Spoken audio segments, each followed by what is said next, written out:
जो लोग नियम धर्म कर्म से मन से बहुत भक्ति करते हैं उनके जीवन में बहुत कष्ट है। सबके जीवन में कष्ट है जो भी भक्ति करते हैं।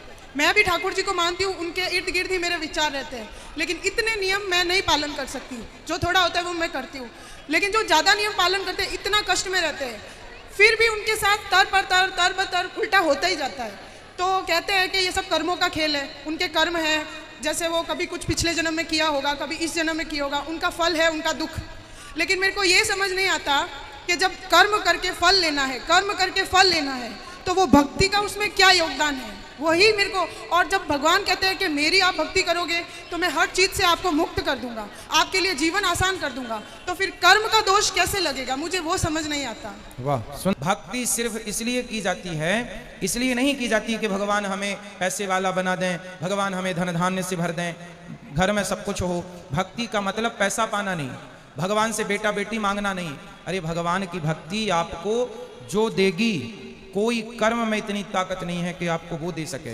अब उदाहरण से समझो, विभीषण को लंका का राजा बना दिया, क्या विभीषण का कोई ऐसा कर्म उसे राजा बना सकता था? नहीं।